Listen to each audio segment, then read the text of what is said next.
你有没有过事情明明还没有发生，你却已经把最坏的结果都想完了，久而久之，你开始觉得每天活着都很累。嗨，欢迎收看这周的 Loki Real。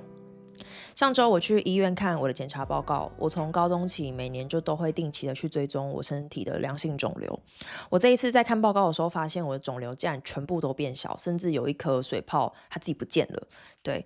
医生当下在看报告的时候，我们两个都超级压抑的，因为这是我追踪这么多年以来我的肿瘤第一次变小。我记得我高中那时候刚知道自己有肿瘤的时候，我简直就吓坏了。我一直在想说，我要怎么让它不见，然后我要怎么就是去预防这件事情，要怎么让它消失。我现在其实过往这段时间，我每年去追踪它，我的内心就是抱持着希望它不要再恶化，不要再长就好了，其他我们就让它顺其自然。我这一次就问我的医生说，是因为我长期吃鱼油吗？他说他觉得更多是因为情绪，然后他就跟我讲了一句说，他说你没有那么容易纠结了。然后我当下就回他说，我以前有纠结吗？结果那个旁边跟诊的护士就突然头就转过来，然后非常情绪非常的有点激动，然后很直接的就说有，你以前非常容易纠结。然后我当下就有点吓到，你知道吗？因为我没有想过说，因为他们通常都就我给这个医生跟这些护士姐姐们，我已经认识他们很久，我都是给这个医生看，他们就是有点类似像看着我长大，然后他们通常都不太会发言。结果他那时候突然有反应的时候，我就吓到这样子，然后我就说一句。哦，那可能真的有，但过往的我真的没有意识到自己很纠结这件事情。我以前单纯就觉得说我只是比较认真，然后比较想要搞清楚，然后有时候可能我对一些事情或是对我自己会比较有要求，这样而已。我没有意识到说原来我一直都活得很紧绷，只是别人比我还要更早发现这件事情。在这次的事件过程，我就发现说有些改变不是自己先发现，而是别人先看见，然后最后自己才会知道。我以前时常会出现一种想法是，我会觉得自己很没用，就是会觉得自己的身体很不争气之类的。尤其是在一些关键时期或是一些人生重要时刻的时候，因为我的情绪会带给我很多身心的压力。就比如说，我会有一些肠躁症啊，或者是自律神经失调啊、经期失调，我之前跟你们分享过的等等的，在这些东西就是这些病痛，有时候在我的关键时刻的时候，他们就会出现，然后就会给我的身体造成一些不舒服的感觉。我以前会把他们看成是一种负担，其实我做很多的努力跟很多事情，我会那么的想要搞清楚等等的，就是因为我想要摆脱他们，我想要去解决他们啊。之前我都有这种想法，但其实我的身体，他们只是在保护和提醒我说，我已经超负荷和我已经努力了这件事情。光这句话，我就花了十几年的时光，我才去懂得和清晰的看见这件事情。我想要以一个曾经和现在此时走着这一段路的人，去跟你们分享说，我是如何一步一步走下去，和紧张和焦虑共处的。我可以跟你们分享，就是我之前手机在设定闹钟的时候，就是我会重复的设定很多次。就是如果你用 iPhone 手机的话，它不是会滑动吗？就是你在设定那个时间的时候是用滑动的，我会一直很纠结那个滑动要滑几次。那像我现在是不是终于设定好了？我通常会设定2个闹钟，但是我设定这2个闹钟我要设定非常久，因为我要设定完之后，你是不是好设定完就可以关起来就可以睡觉？我会设定好后会删掉，再重新设定一个新的，但是时间是一模一样的，我会重复这个动作，直到我觉得这个闹钟它会响为止。对，就是我非常容易紧张跟焦虑，甚至就会出现这种类似强迫的那种行为。这些东西的延伸就是我很容易纠结这件事情吧。抽丝剥茧，直接讲白的，我觉得这些事情最核心的根源就是我害怕失去控制。当一切可控可预期的时候，我就能去减低我的不安。当事情开始不可控的时候，我可能就会开始去联想到后续的可能跟就是各种演变会发生的事情。这2年这件事情和状态有很大的转变。我在早期一集叫《如果人生没有按照计划走，还算失败》的那一集，我有分享过说，我出社会后，这种心理状态和习惯给我带来很严重的反弹，因为社会的变动和不可控的因素实在是太多了。还有我自己人体的有限，就像我讲的，有时候我的身体其实是超负荷的状态。当事情和领域一多的时候，你没有办法同样的能量和重心在每一件事情上。如果你想要去控制每一件事情的话，是根本就真的不可能。尤其是当你还想要进步的时候，会深刻的发现说，我以前就是我前面讲的那一些，我想要去控制，我想要去合理分配每一件事情的那种状态，它已经去消耗我大概100%的能量了，我已经没有额外的能量可以再抽出来去做我想要做的事情，或者是去享受人生这件事。先不要谈有没有我做的有足不足够好啊，就我其实就已经被自己消耗殆尽了。当大脑那些质疑的声音跟无法控制的联想扑面而来的时候，并不是出自于我的选择，更像是一种自然的反应。那在这种情况下，我们该如何面对？我不会和你们说解决他们，我会说减缓。我后来开始不再把他们看成需要立刻消灭的敌人，因为某一个层面，我们就会把自己看成是一种问题。其实我人生的前大把时光，包含那些控制啊，都只是想要去解决我的那些问题和倾向。但与其说那是一种问题，倒不如说其实那个就是我，那就是我的一部分。我觉得说，就是我自己在观察我自己，跟我在观察跟我有相似经历的人的时候，我发现说没有人一开始就愿意或是自然而然的就是这个样子。我从观察这些的时光里，我就发现说，其实大多数都是因为成长历程，或者是说你的原生家庭的各种因素，它去迭代，然后去演变而成的。不要想着去解决它和闪避它，就是停止为这件事情受苦的第一步。我有一个发现是，我觉得自我对话非常的有用，我很鼓励大家这样子做，就有点像是世俗所谓说的自言自语这件事情。每个人都会有紧张、脆弱跟低潮的时候。我觉得自我对话它能让你去意识到你自己的状态，因为有时候你可能会太沉浸在情绪里面，或者说你有时候会盲目，但自我对话它可以去协助你去找到你自己内心真实的声音，或是你的需求，或是你真正恐惧的事情，同时它也可以协助你振作起来，它是一个陪伴自己的过程。这一路走来，我有3个关键的自我对话，就是伴随和支持我自己走这一路。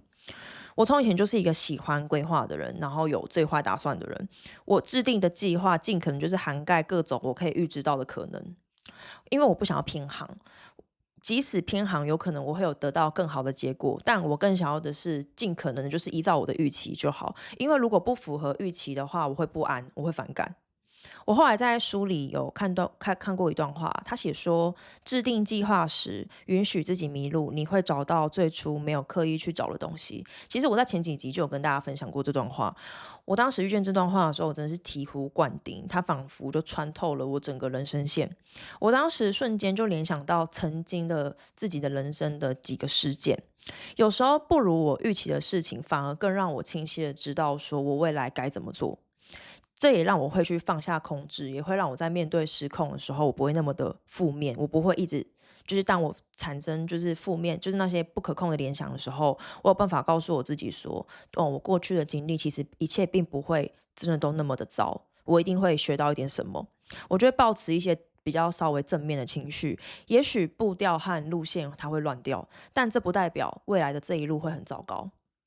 我后来也在一本叫《从低谷突破》的书里面去看见一段我非常喜欢的文字。他写说，每个决策都只是决策过程中的一步，而你的人生还要这样一步一决策的往前迈进。这让我放下自责和无限的自我检讨。我会去意识到说，目前这个决策跟目前这个当下，这只是人生中的其中一环。也许我做的不是我原本和预期和我原本理想的，甚至我可能还需要付出一些代价，但人生的过程其实就是这个样子。那些对和错，它并无法代表说我不用，或者是说我不需要去面对和不需要去承担这些事情。我开始看得更远，而不是局限在眼前我看见的东西。还有一句就是我很喜欢，然后我也觉得他非常棒的一段自我宽恕的文字，我相信你们也会需要它。他说：“这是现在的状况，我正在尽全力。”这句话真的有一种很恐怖的魔力。我每次就是以前啊，我现在有比较少了，但我之前比较容易就是那种快要逼死自己的那种感觉。我每次在那种很动荡的状态的时候，我去想起这段话的时候，我真的能瞬间的感知到我自己的那种紧绷，然后我就会意识到说我需要停止，就是我需要先停下来，停止那种紧绷。我就会告诉我自己说，沉下心，不要慌，不要害怕，不要去责怪自己。他让我去宽恕自己，然后不要再去谴责。有时候，你责怪自己不一定是你真的有做错，而是你过多的自我要求。嗯、它让我的那种感觉就是有点像是回到一个平稳的状态，然后回到当下，回到你去感知你的身边发生什么事情，就是而不是那种一直无限的那种巡回。以上这些都是我非常宝贵的体会，每一句都是当事情发生的时候，我在不安、我在动荡的时候，我和自己说的每一句话，我用这些东西去陪伴我自己去走过我的人生。每一句它出现的时机都不一样，但都是当时我最需要的。我觉得它真的可以帮助每个人的人生很多。我记得我先前有几次我在重要场合的时候，我也都会用这种方式。像我之前，跟我的伙伴，我们可能在就是一些重要时刻的时候，我们都很紧张嘛，我们压力都很大。然后他就突然跟我说：“你看不出来很紧张欸。”然后我那时候我就把我那个伙伴朋友的手拿过来我的胸口这边，然后他就突然吓到手，就赶快就收回去这样子，因为我的心跳非常的大声，然后非常的快，真是我表面看起来是很冷静的。其实是因为我的自我对话让我稳定下来，我的不安跟我的紧张并没有消失，它也是在那里。但我觉得自我对话接住了我，就它很像是有一个隐形的手在你的后面，就是你还是紧张，还是不安，但是它会在你的后面一直拍你的背，就是你会觉得你好像被扶持的那种感觉。有一句话不是说有一种勇敢是全世界只有你自己知道你在害怕，我觉得有点类似像这种感觉。这集分享这些历程看似云淡风轻，但其实每一个历程都是在很多的脆弱跟坚韧中去生产出来的东西，都是血淋淋的。那些痕迹对我而言非常鲜明。我在跟你们分享这些事情的过程中，我都能想到一些我人生的画面。我不希望大家把我的分享看成是一种教学方针，因为这个问题他真的要面对的话，它不是这么的片面。就是如果你是当事者的话，你就能理解我在说什么。都只是冰山一角，冰山下更是无法想象的。解决不安和紧张不容易，但我们可以学着支持自己走下去。我很相信每一次和每一个看似微不足道的前进和改变，这些东西它累积而成，突然有一天你就会发现说你自己改变了。就像我这一次就是去看诊，我看诊多年的医生突然就跟我说，他觉得我没有那么纠结了这件事情。我开始经营频道后，身边的人就时常会问我说，我为什么要做这件事情？像我前2天又被问到这个问题，我常常被问到，不论被问几次，其实我都会先讲一句话，我就回答不出来。我当下通常都会先愣住，然后我想了一下，在回答的时候，我都会觉得那个回答好像不是那么的就是我想要表达的，好像没有讲出我真的要做这个频道的原因。我在写这次脚本的时候，我就有一个体会，我觉得我曾经在经历那个阶段的时候，我身边很少有人能体会和理解我在经历什么。当然这不是别人的错，但那个时刻的我的状态也是真实的。如果真的遇到懂我在经历什么的人的话，他们通常和我一样很敏感，因为我们都是一个经历者，但我们都没有力量。更浅显易懂的意思就是，我们都还在挣扎中学着游泳。我不知道别人想要的是什么啦，但当时我想要的并不是知道说有人跟我一样在学游泳，我想要的是变好。我想要有人可以伸出援手，或是一个曾经他真正经历过的人和我说他是如何面对的。这就是我为什么会经营这个频道，我为什么会跟大家分享我内心的东西跟这些历程。我想要让和我有相似经历的人，甚至是为了过去的我自己，知道说有人知道你在经历什么，我也经历过，你不孤单，继续前行。对，就我也这样子走过，然后跟你们分享说，就是在那些很细微，然后甚至你觉得可能没有人懂你的时候，我感受到什么，然后就是我是怎么去面对的。对，我觉得对于我们这样的人而言，这样的理解已经足够多了，也非常的珍贵。对。好啦，那这就是我这周想要跟你们分享的。我将上周得知的这个得来不易的健康的消息，就是分享给就是现在在收听的每一个人。然后我希望你们就是身体健康，因为身体健康是最重要的。然后如果你喜欢这一集内容的话，欢迎你分享给你的身边人。那我们就下一次见喽，拜拜。